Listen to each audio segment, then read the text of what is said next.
Toujours un plaisir de nous retrouver dimanche matin. Ce matin, je priais et je me suis rendu compte, je ne sais pas pour vous, mais est-ce que vous avez déjà vu une vidéo ou un documentaire où on voit le soleil se lever sur la terre? On voit le... Oui? Oh, les enfants! Sorry. Et désolé, je vous ai oublié ce matin. On va prier. Tendre Père, merci pour ce temps de louange que tu nous as donné tous ensemble, grands et petits. On a levé nos mains vers toi, nous t'avons glorifié de tout notre cœur. Et ton esprit, Seigneur, nous a tellement touchés. Ce matin, nous te demandons de nous préparer à entendre la parole, que ce soit nous ou nos chers enfants qui vont aller avec leur moniteur pour entendre ta parole, pour communier aussi ensemble. Nous te demandons d'être avec eux, de les fortifier, de leur ouvrir l'intelligence. Et Seigneur, comme Jésus, notre Seigneur, de les faire croître en sagesse et en stature devant toi et devant les hommes. Merci pour nos moniteurs, nos frères et nos sœurs qui les encadrent. Seigneur, fortifie-les, Père éternel. Dans le nom de Jésus, nous te prions. Amen. On va demander aux enfants de partir pour la classe du dimanche.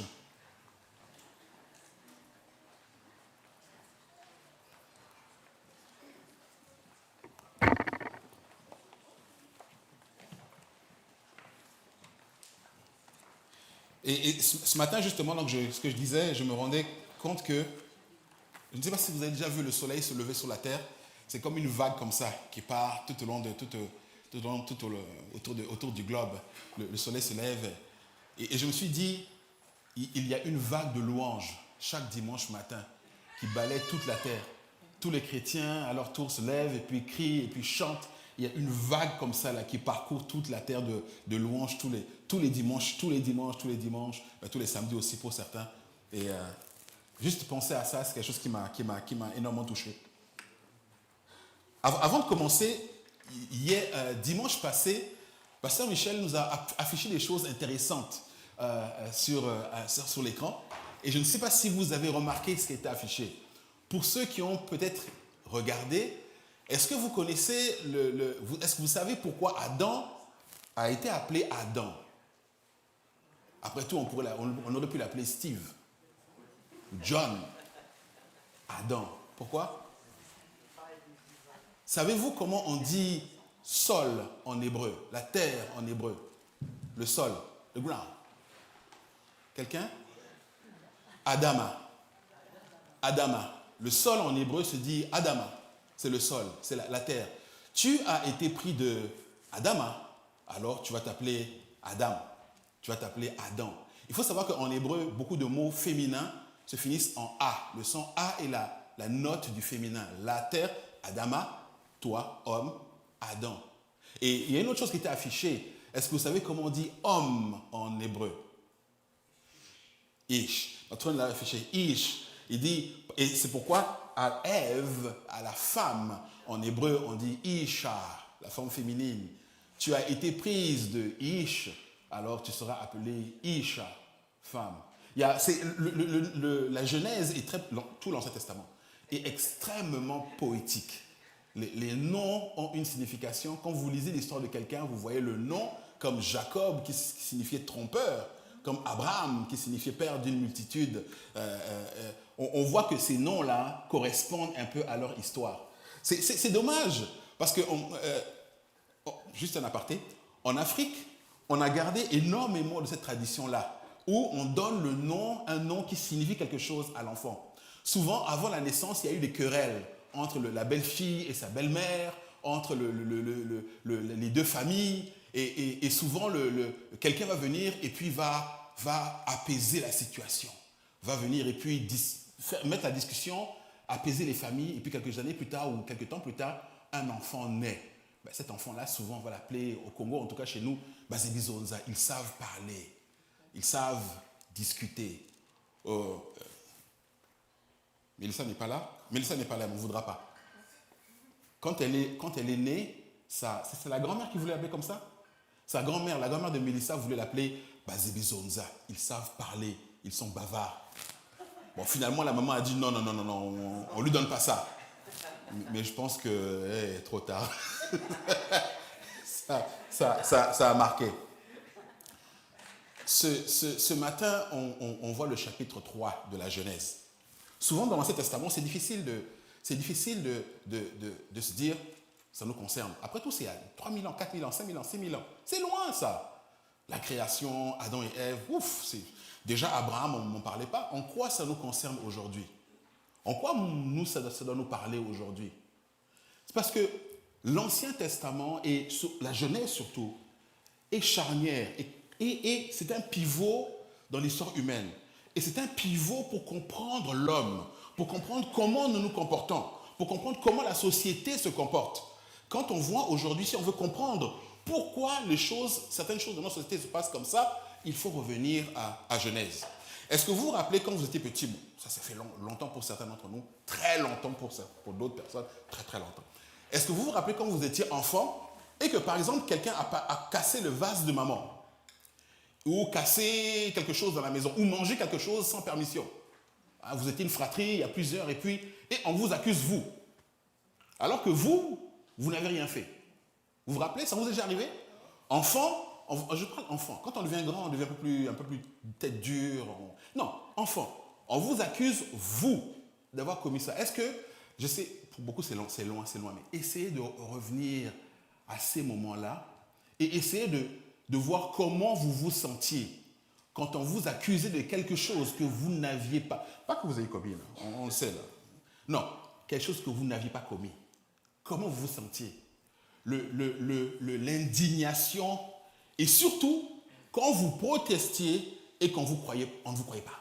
Personne à la maison ne vous croyait. Ça vous est déjà arrivé? Ça vous est déjà arrivé? Surtout quand vous croisez le regard du frère ou de la sœur qui, elle, l'a fait. Et vous savez. Mais bon, entre frères et sœurs, souvent, parfois, on évitait de se vendre. Est-ce que vous comprenez? C'est ça. Est-ce que vous rappelez de l'indignation qui vous a pris? De cette révolte-là, qu'on ne vous croit pas. C'était une insulte à ce que vous étiez. Votre parole, elle est zéro. On ne vous croit pas.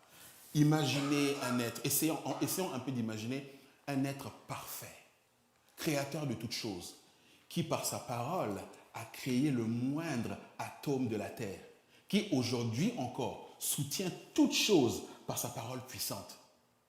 Les chercheurs, les scientifiques, eux, ils se disent, oui, c'est pas vrai, enfin bref, c'est la science. La science dit que les atomes, c'est l'énergie électromagnétique, bla, bla, bla, bla, bla. Et là, aujourd'hui, on découvre que quand on casse la matière, et on casse encore, et on casse l'atome, on casse les protons, ou les neutrons, les protons, on casse les particules, on casse les muons. Au plus profond de la matière, ce qu'ils ont trouvé, ils disent, il n'y a plus de matière. Ah bon, qu'est-ce qu'il y a? Il y a une vibration. Il y a une onde. Ah bon, il y a une onde, il y a une onde. Et ça, c'est pour moi, c'est les physiciens. Mais ils ont sorti la théorie des cordes. Au plus profond, fondamental de la matière, il n'y a plus de matière. Il y a juste une vibration. Et chaque vibration produit une interaction qu'on appelle une particule. Et donc, au plus profond de la matière, ce que nous avons un son, nous avons une vibration. Il soutient toute chose par sa parole puissante. Et ce Dieu-là, voilà que les hommes ne l'ont pas cru. Il a dit et on n'a pas cru. Et voilà le résumé de l'histoire du monde. Dieu parle, on ne croit pas. Dieu parle, on est incrédule. Et l'histoire du salut, Dieu parle et les hommes ont cru. Dieu parle et certains ont entendu et certains ont cru à la parole. Et c'est pourquoi ici, le chapitre 3 de la Genèse, il est tellement charnière ici. Ce chapitre va définir pour les siècles à venir la relation entre Dieu et les hommes, la relation entre Satan et les hommes, entre l'homme et la femme, et le fonctionnement de notre société. Il pose les bases du plan de Dieu pour le salut de l'humanité. Tout ça dans le chapitre 3. Le chapitre 3, là, ce que le chapitre 3 dit d'Adam et Ève, il le dit de nous aujourd'hui. Pareil. Ce qu'il dit des hommes, de l'homme et de la femme, il le dit encore aujourd'hui. C'est pareil. L'Ecclésiaste a dit qu'il n'y a rien de nouveau sous le soleil. Rien de nouveau sous le soleil. Je pense qu'on a le temps. Je suis désolé de vous prendre comme ça comment on appelle ça? À brûle pour point. Thierry, mon frère, Est-ce que tu nous ferais l'honneur de nous lire le chapitre 3, s'il te plaît? Est-ce que ce micro est activé? S'il te plaît, tu pourrais venir nous lire le chapitre 3, Thierry. Je sais que le chapitre est long. Pourquoi tu ne prends pas le pied au complet? Ah, le pied. Bah. Amène le pied. C'est facile pour lire. Je t'en prie. On va prendre le temps de le lire. Je ne le lis pas en version électronique. Vas-y. Vas-y, mon frère. Le thème, c'est la chute et la promesse de la rédemption. Le serpent était le plus rusé de tous les animaux des champs que l'Éternel Dieu avait fait. Il dit à la femme, Dieu a-t-il réellement dit, vous n'en mangerez pas de tous les arbres du jardin? La femme répondit au serpent, nous mangeons du fruit des arbres du jardin. Mais quant au fruit de l'arbre qui est au milieu du jardin, Dieu a dit, vous n'en mangerez point et vous n'y toucherez point, de peur que vous ne mouriez. Alors le serpent dit à la femme, vous ne mourrez point. Mais Dieu sait que, le jour où vous en mangerez, vos yeux s'ouvriront et que vous serez comme Dieu, connaissant le bien et le mal. La femme vit que l'arbre était bon à manger et agréable à la vue, et qu'il était précieux pour ouvrir l'intelligence. Elle prit de son fruit et en mangea.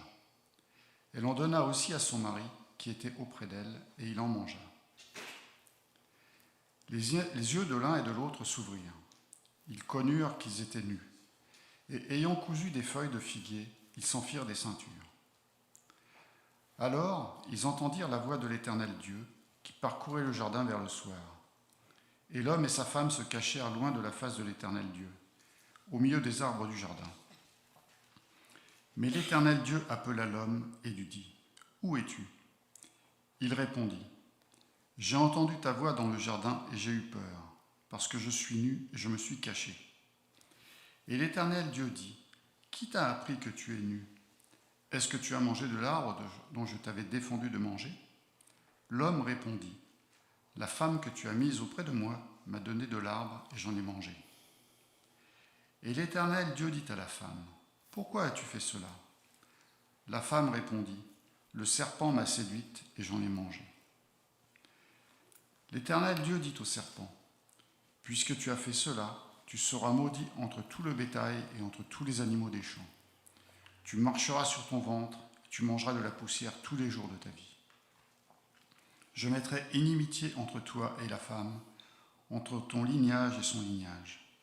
Celui-ci t'écrasera la tête et tu lui blesseras le talon. » Il dit à la femme, « J'augmenterai la souffrance de tes grossesses. Tu enfanteras avec douleur, et tes désirs se porteront vers ton mari, mais il dominera sur toi. » Il dit à l'homme, « Puisque tu as écouté la voix de ta femme et que tu as mangé de l'arbre au sujet duquel je t'avais donné cet ordre, tu n'en mangeras point. Le sol sera maudit à cause de toi.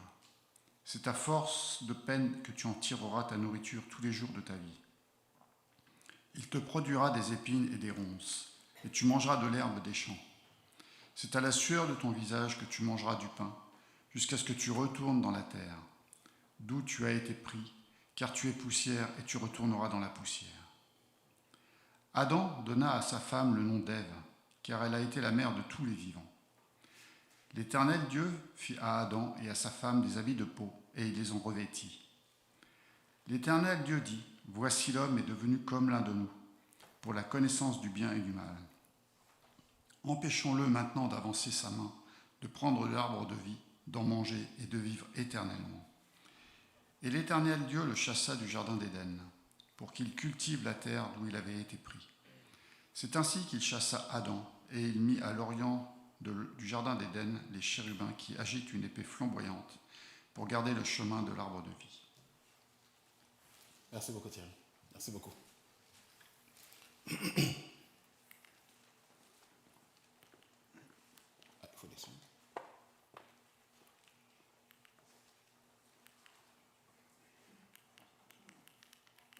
Ah. Oh, ça marche pas.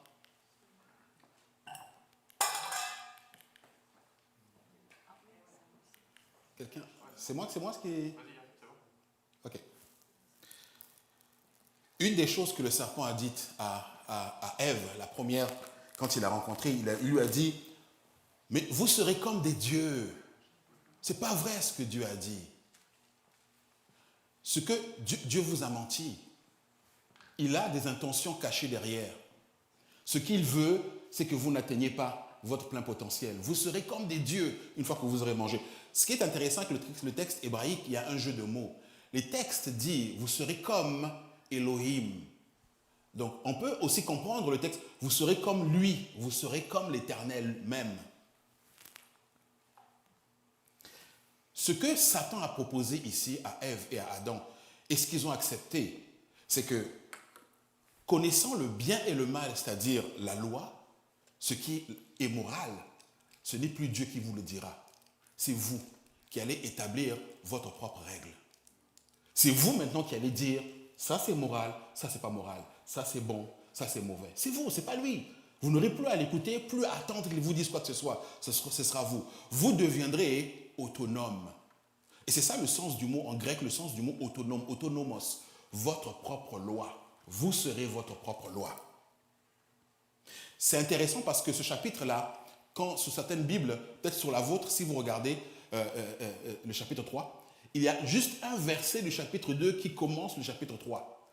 Sur certaines Bibles, ça commence par une phrase du chapitre 2, mais il est collé au chapitre 3.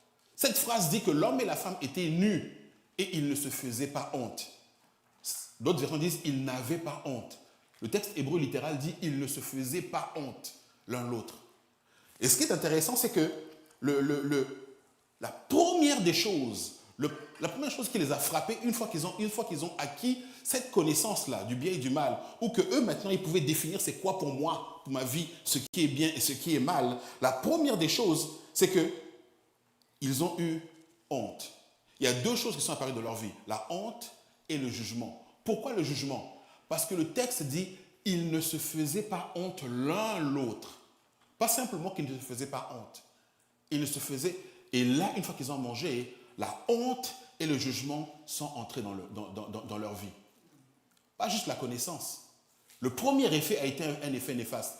Et ils sont allés, c'est intéressant, les feuilles qu'ils sont allés prendre pour se couvrir n'étaient pas initialement pour se couvrir de Dieu. C'était pour se couvrir de l'un l'autre. Dans le regard de l'un et de l'autre, il y avait maintenant un jugement dans l'apparence, dans la façon de parler, dans la façon de bouger. Ils se sont couverts, premièrement pour se protéger l'un l'autre. La honte et le jugement. Ces deux choses-là, l'humanité a tellement lutté avec et lutte encore avec aujourd'hui qu'elle a mis en place le contraire pour mettre ça comme un étendard. La honte, au lieu de la honte, c'est la fierté. Au lieu du jugement, c'est l'acceptation. Et on a mis ça aujourd'hui dans notre société, vous savez parfaitement de quoi je parle. La fierté et l'acceptation. La fierté de qui nous sommes. Je suis un voleur, je l'assume. Je suis un malfaiteur, mais je l'assume. Parce que moi, je suis né comme ça. Mes ancêtres sont nés comme ça. Je suis fier de ce que je suis. Je l'assume. Mais la Bible nous dit que l'homme se cache de Dieu. Il se cache de Dieu. On discutait, il y a cette semaine, je causais avec ma sœur en France, et son église, parfois, va parler à des prostituées dans le bois de Boulogne. Et les sœurs qui partaient là-bas disaient, on leur a apporté l'évangile, mais elles étaient vraiment réceptives. Et ma sœur qui leur dit, sachez que les femmes à qui vous emmenez l'évangile, c'est des femmes qui viennent de tel pays, c'est des pays chrétiens. Et beaucoup de ces femmes-là ont eu une éducation chrétienne, elles connaissent la Bible. Elles ont grandi en connaissant la Bible. Et la sœur disait, mais comment ça se fait qu'elles ont l'air... Elle dit, c'est parce que on se cache de Dieu. On fait comme si on ne connaît pas.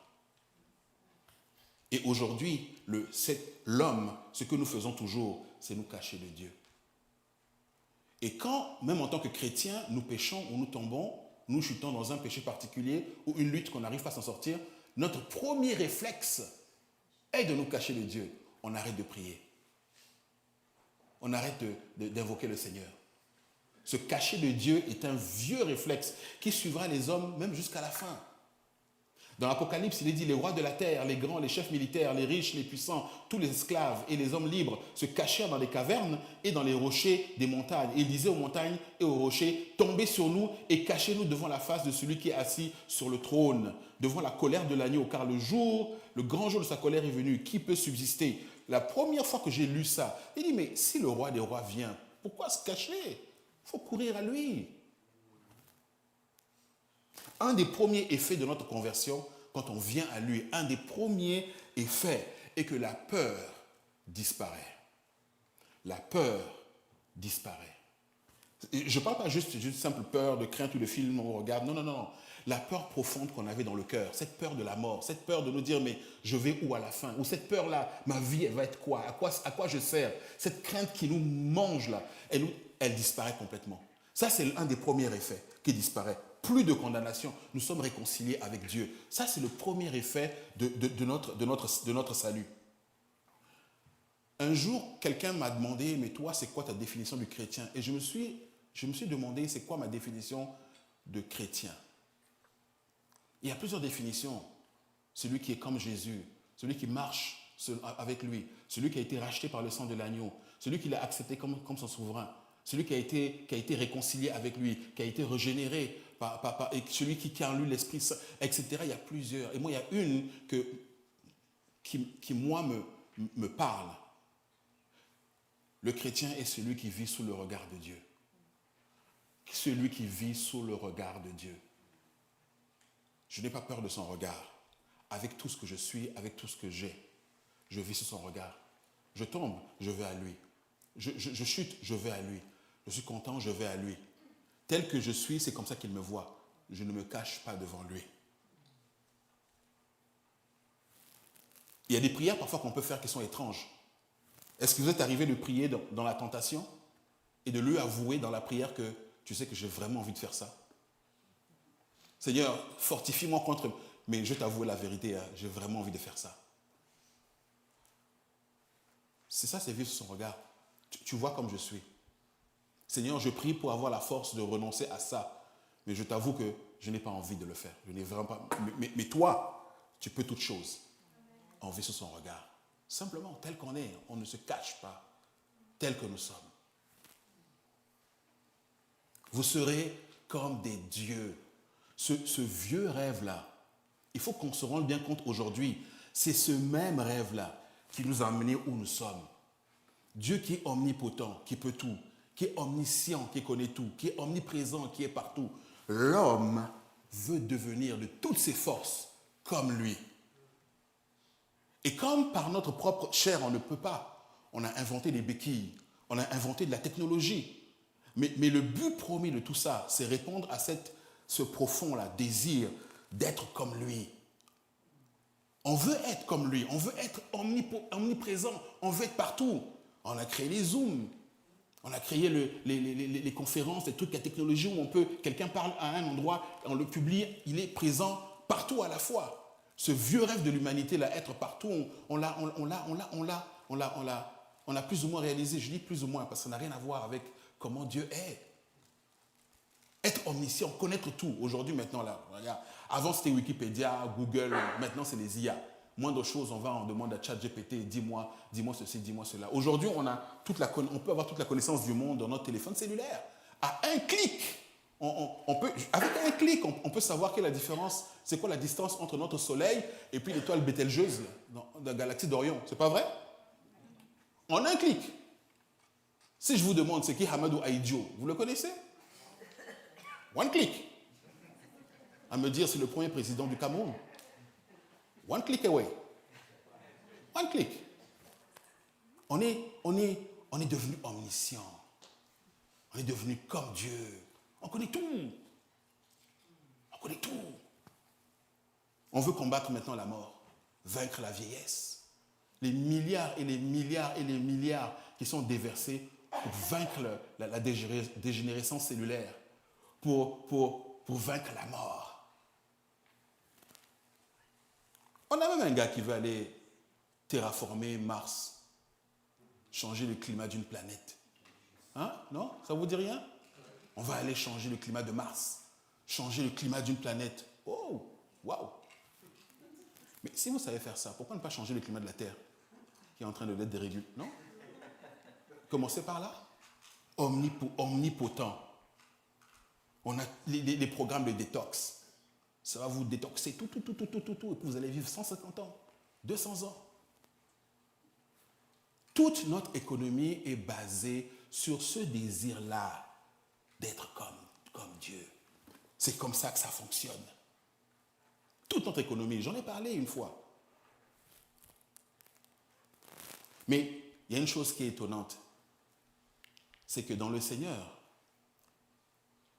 notre attente est d'être changé, d'être transformé à son image, à lui. En Christ, cette aspiration-là, qui à la base elle-même, elle n'est pas mauvaise, mais elle a été pervertie. Parce que quel enfant ne veut pas ressembler à ses parents? Quel enfant ne veut pas ressembler à son papa? Quelle fille ne veut pas ressembler à sa maman? Quelle créature ne veut pas ressembler à son créateur? C'est une aspiration qui, à la base, est légitime, mais elle a été pervertie. Et cette aspiration-là, Jean nous dit, bien aimés, nous sommes maintenant enfants de Dieu, et ce que nous serons n'a pas encore été manifesté, mais nous savons que lorsque cela sera manifesté, nous serons semblables à lui, parce que nous le verrons tel qu'il est. Nous serons changés. Nous ne serons pas Dieu. Nous ne serons pas Dieu, mais nous serons changés. Et là, on va pouvoir le contempler face à face. Et là, on dira, enfin, nous sommes réunis. Vous serez comme des dieux. Et ça, c'est un premier mensonge. Je vais passer rapidement. L'heure avance. Ève. Oui, j'ai mis... Ève était noire. Personne ne l'a vu, quand même. J'aurais pu mettre une asiatique. Je vais passer rapidement dessus, parce que souvent, on reproche aux enseignants de dire, vous nous endoctrinez. Ce que vous nous dites, c'est votre pensée à vous, c'est la façon de voir de l'Église baptiste, ou c'est la façon de voir de l'ensemble des familles, ou c'est l'ensemble, c'est la façon de voir de l'Église Oasis. Non, ce n'est pas la façon de voir de l'Église Oasis. C'est pourquoi, dimanche passé, notre frère nous a parlé un peu de Ève. Et de sa création, quand Dieu a dit, il n'est pas bon que l'homme soit seul, je vais lui faire une aide. Je vais brièvement juste revenir, notre frère nous a bien expliqué ce sens-là, dimanche passé, du mot aide. Mais peut-être que certains d'entre nous se sont dit, oui, peut-être que c'est comme ça que notre pasteur Michel comprend, il y a d'autres façons de le comprendre. Et je vous dis, non, il n'y a pas d'autre façon de le comprendre hors que la façon dont il a donné. Le mot aide dans la Bible, c'est le mot hébreu Ezer, pour aide. Et on le retrouve dans plein d'endroits dans le Nouveau Testament. Il n'est pas bon que l'homme soit seul, je lui ferai une aide, Ezer. Mais pour l'homme, il ne trouvera pas d'aide, Ezer encore. Le fils d'Aaron, Eliezer, Dieu est mon secours, Ezer encore. Et vous comprenez ici que le mot aide ici, ce n'est pas subalterne, ce n'est pas assistant, ce n'est pas sous-fifre. Dieu est mon aide, mon secours. Ou Moïse bénit Judas. Soit lui une aide à Dieu, que Dieu soit une aide à Judas contre ses ennemis. Personne n'est semblable, Deutéronome, personne n'est semblable au Dieu d'Israël, qui est ton aide. Deutéronome, heureux es-tu Israël, qui est comme toi, sauvé par Yahweh, ton bouclier et ton aide. Psaume, que le Seigneur t'envoie de l'aide de son sanctuaire. Ça tombe bien, mon aide, c'est ma femme. L'aide que l'Éternel t'envoie, le soutien, le support que l'Éternel t'envoie, c'est ta femme. Ce n'est pas une décoration, ce n'est pas un vase sur un mur, ou quelqu'un à qui tu peux parler n'importe comment ou la traiter. C'est une aide précieuse que Dieu met dans ta vie. Dieu te la prête. Notre âme espère en Yahweh, il est notre aide et notre bouclier. Oh Dieu, tu es mon aide, tu es mon libérateur. J'ai prêté secours, aidé, Ezer, psaume, à un homme vaillant, etc., etc. En parlant de l'alliance, sur l'alliance avec l'Égypte, leur aide sera d'une veine. On voit ici le sens du mot. Il n'y a jamais le sens de, comme nous on l'entend, de subalterne ou de second, deuxième choix. Jamais. Jamais. Il y a juste quelque chose, de la complémentarité. Donc, ça c'est juste pour remettre et appuyer. Si jamais vous pensez que notre frère nous a donné sa façon de voir, non. Il nous a donné la parole de Dieu, pure, sans rien d'autre. Ève, dans l'histoire, et c'est là où je tape sur les femmes. Je pense que beaucoup attendent ça. Genèse chapitre 3, verset 6. La femme vit que l'arbre était bon à manger et agréable à la vue, qu'il était précieux pour ouvrir l'intelligence. Elle prit de son fruit et elle en mangea. Elle donna aussi à son mari qui était auprès d'elle et il en mangea. La femme a été tentée par 3 choses. L'aspect gustatif, l'aspect esthétique du fruit et l'aspect intellectuel. Et les rabbins, c'est parce que ce sont les premiers à avoir commenté la Bible. Hein, et pour les rabbins, ça représentait la triple tentation de l'homme, tous les jours. Le plaisir des sens, le désir matériel et l'orgueil intellectuel. Et Jean le dit autrement, car tout ce qui est dans le monde, la convoitise de la chair, la convoitise des yeux, l'orgueil de la vie, ne vient point du Père, mais vient du monde. Là, il fait directement référence à la première tentation de Ève. Et toute notre économie tourne autour de ça. Toute notre économie tourne autour de ça.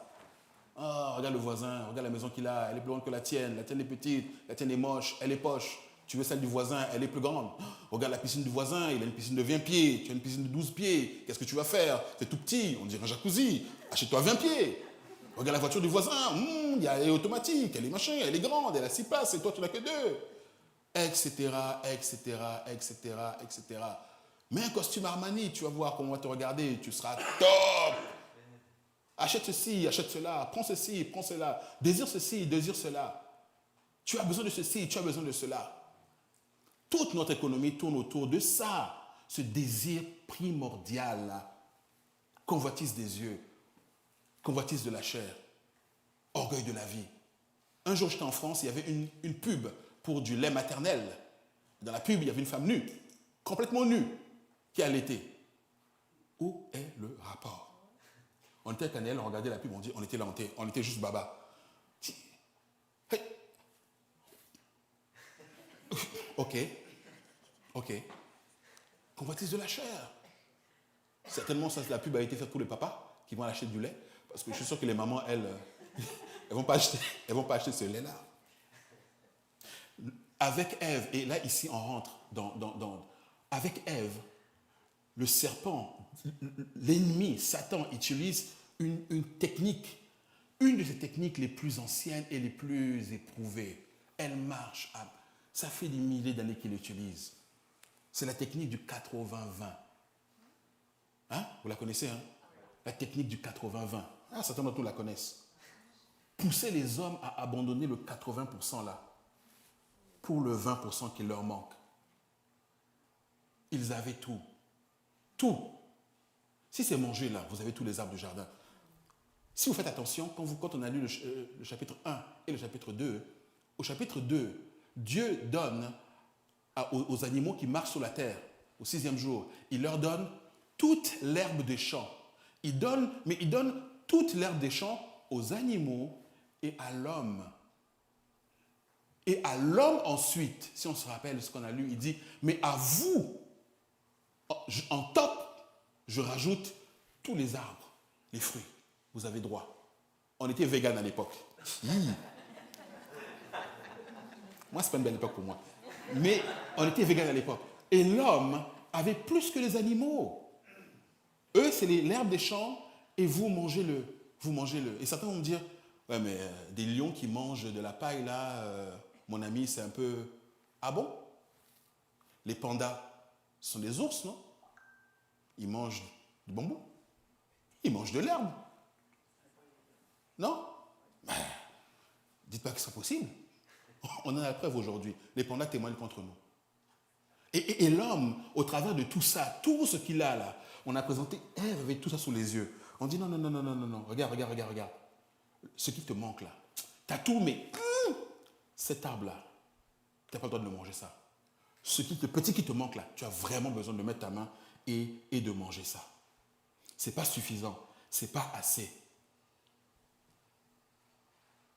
Est-ce que vous avez déjà entendu ça? Ma femme a 80% de ce que je cherche.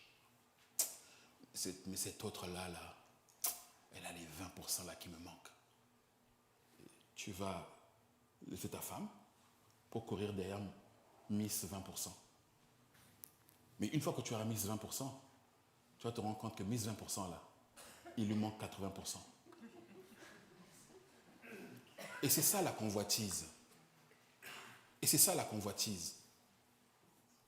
Paul, quand il parle dans Romains, quand il parle du péché, Paul parle du péché pas comme d'un acte, il en parle comme d'une puissance. Paul dit, écoutez bien, si je fais ce que je ne veux pas, il dit ce n'est pas moi qui le fais alors, mais le péché en moi.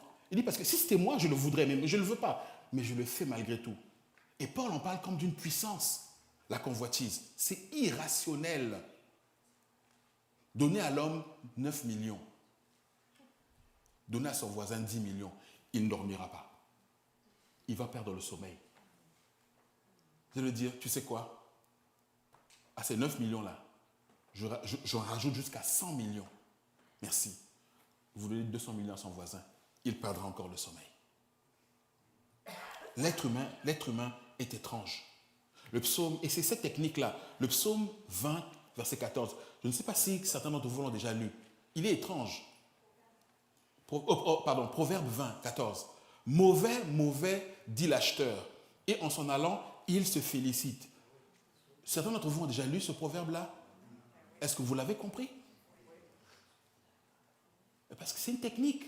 Ah, ça vaut rien. Oh, ça vaut rien, ça. Ça vaut pas 10 sous, ça. Mais enfin.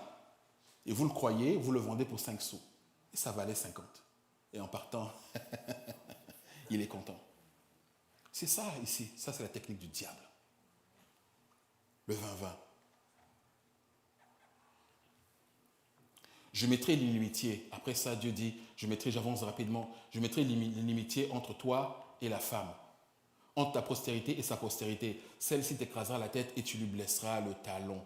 Et là, ici, on est maintenant tranquillement en train de rentrer dans l'annonce de ce qui va arriver à la fin des temps. Quand Christ va venir rétablir toutes choses et ramener le salut et écraser la tête du serpent. Ce qui est intéressant ici, c'est que Dieu dit à Ève, je mettrai la guerre entre toi, ta postérité et sa postérité. Mais ce qui est intéressant ici, c'est que la postérité d'Ève n'écrasera pas la tête de la postérité du serpent. Elle écrasera la tête même du serpent. Ça nous dit que ce même-là va... Donc ce n'est pas juste un serpent ordinaire. C'est vraiment de l'ennemi dont il est question ici. La conséquence du bien et du mal a eu des conséquences néfastes pour Dieu. Et une des conséquences ici, c'était qu'avant, Adam, il faut comprendre, comprenez que Adam et Ève étaient dépendants de Dieu directement, pour toute chose, même pour leur vie. Quand ils ont désobéi, ce lien-là, clac, a été rompu. Et à partir de là, ils ont été rendus mortels.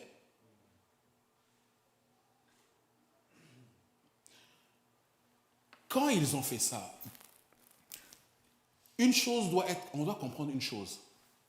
Ils ont commencé à tomber moralement. Il faut comprendre que la décadence morale n'est pas un fait unique. C'est un processus. Et c'est une pente, toujours. C'est une pente qui va toujours vers le bas, jamais vers le haut. C'est pour ça que quand on voit par exemple des enfants, un jeune qui tue des chats et qui assassine des chats dans le village ou qui assassine des... Regardez le 20 ans, quelques années plus tard. Il va passer à autre chose, la plupart du temps, cas des chats, au cas des chiens. Souvent, la violence conjugale dans la maison, ça commence par des bousculades. D'abord, on crie, et puis après, c'est juste des bousculades. Je n'ai pas tapé, j'ai juste bousculé, mais ça, c'est juste... Et après, il y a une dégénérescence. Comment on le sait? Adam et Ève, quand Dieu leur a dit, qu'est-ce que vous avez fait? Ils auraient pu mentir, non? On n'a rien fait. Mais ce qui est étonnant, c'est que Adam et Ève n'ont pas menti. Ils étaient, à ce moment-là, ils étaient encore plus ou moins incapables de mentir. Mais il y a une décadence morale progressive qui fait que non seulement leur fils Caïn est capable de mentir, il ment à la face de Dieu, il dit je ne sais pas. Où est ton frère? Tu viens de le tuer. Il dit je ne sais pas. Il est capable de mentir, mais il est capable de tuer également. Et lui, s'il est capable de tuer, son descendant, quelques chapitres plus loin, les mecs qui se vantent d'avoir tué un homme parce que l'homme lui avait fait une coupure. Et il dit qu'à Caïn, là, il sera vengé 7 fois. Mais moi, c'est 77 fois. Moi, je ne blague pas. Voilà comment l'homme était. La corruption est toujours croissante. Elle n'est pas statique. Elle n'est pas statique. À un moment donné, ça va finir par on connaît l'histoire, comment ça va finir pour nous. Les Hitler, les Pol Pot, les Charles Taylor, les Pinochet, etc.